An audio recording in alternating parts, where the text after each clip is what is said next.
yours truly. I'm the one and only. I go by the name of Mr. TALIAFERRO. Please make sure you're following your boy on Instagram at itsmrtaliaferro. Right now I got on a Black Lives Matter shirt. You can see most of it. This is for my boy Sanchez over there at All Around Fitness. The details on how you could get this shirt and more and check out his gym as well will be dropped in the description below. Again, if you have a black owned brand out there, specifically clothing, hit me up on Instagram at itsmrtaliaferro and we will figure out a way to promote your clothing on this platform. Let's get right into it. We've been talking about Marlo over the last few days as he was shot in Atlanta, Georgia, unfortunately. So I want to allow guys to be able to pay their respects to a person that they loved in Marlo, right? So we talked about on the platform yesterday how Lil Baby spoke out on losing his friend on Twitter. Lil Baby went on his Instagram and dropped a much more detailed, but I think really important, as I wear this Black Lives Matter shirt, a really important detailed message on his friend that he just lost in Marlo. And then I'm going to actually get into Marlo's cousin, Ralo, who's currently incarcerated, about to get out on a bond. We'll get into that more in a second.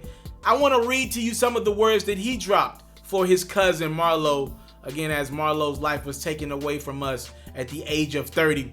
Here's what Lil Baby said on his Instagram account. He said, "Damn, thug, you know what come with this shit. That's why I battled myself with straddling the fence.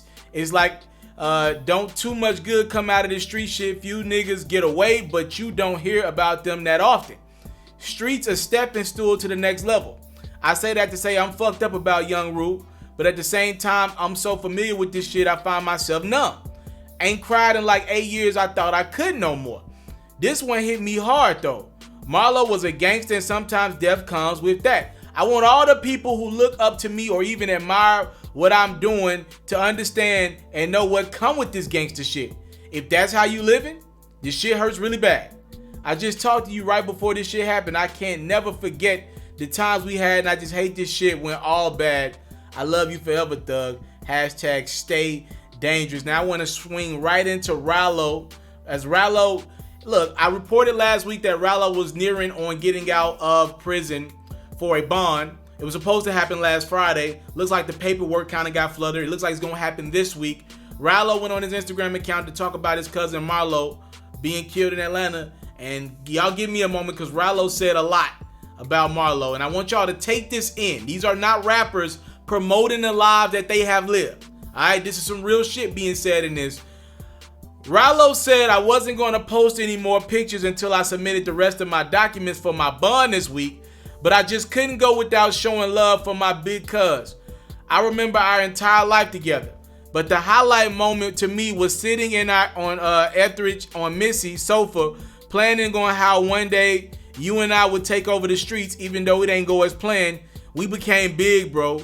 We used to call ourselves Double, meaning Ralo and Rudy. We had small dreams of buying Missy and Tammy Infinity trucks. I went to George's shop and bought Missy one in 2014 and gave Tammy my Honda. Months later, you grinded, bought Tammy her own car, and when we signed up for this shit, we accepted risking our lives to become great American gangsters. But to actually feel the sacrifice hit different, cuz ain't nothing worse than leaving them kids without a father or our bitch living life without us, cuz we signed to the dumbest fucking contract in the world when we signed up for these streets. Wow, this is some real shit. These niggas and bitches ain't loyal to us. These rap niggas pussy. They need help. We ain't have no MFing help. They said we couldn't rap. We can't ain't never catch a Billboard hit. We out here thugging for real cause no rap cap. QCP told us both to choose between the streets and the industry. We picked the streets and look at our results. Prison and death. I hate to say it, but I wish you would have came to jail to see the shit that I now see, cause now you ain't even got another chance to wash your hands with that whole ass street code we live by. I'ma stay solid and continue to fight for victory. I've been winning. But after this, I'm done with the devil. It ain't no more against us shit.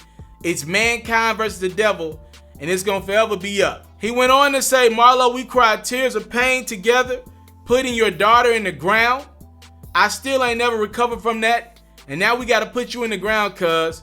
I'm standing next to a sissy now while he on the phone, and I hate that I'm allowing him to see these tears come down my eyes writing this message.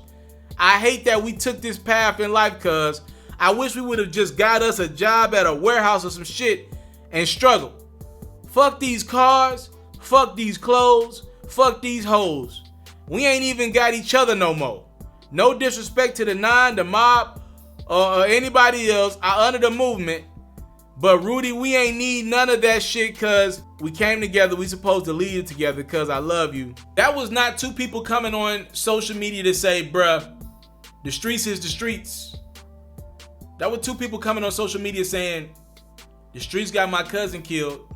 I'm halfway in. I want to get out. I'm too deep. I can't get out. I think I can get out, but should I get out? Those are two people saying the streets took my cousin, and I wish I wouldn't have ever been the person that I am today. That man Ralo said, we signed up for one of the worst contracts ever in the streets. He said, I'm in prison, and you dead. And then this is what's so sad about it. Ralo said, damn, Marlo, I wish you were in prison to wash your hands with this shit and get away from it. I don't know what Marlo did or what he was a part of, but if I'm reading Lil Baby and Ralo correctly, they're not making any excuses for what Lil Marlo could have been involved in. They're letting you know that it was some gangster shit going on in the streets. And here are the results of that. I wear this Black Lives Matter shirt from my dog Sanchez, and I tell you guys, figure out what you want to do. You know, Ralo said he wished he would have got a warehouse job or somewhere else and not been a rapper and signed up to show that not only was he a rapper, he was a rapper really that's living that street life. There are more options than that. You know, being a rapper is 1 in a million. Being an NBA player is 1 in a million. You can be TALIAFERRO. You can be me. With hard work, determination, you could be me. All right? There are a lot of more avenues than just working at a warehouse or being in the streets.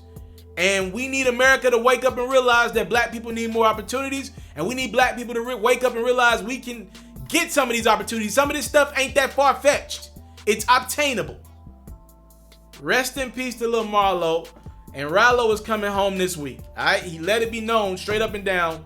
The paperwork is about done. I'm coming home on a bond. Thank you guys so much for the time, love, support. I don't take it for granted. Salute. I'm out.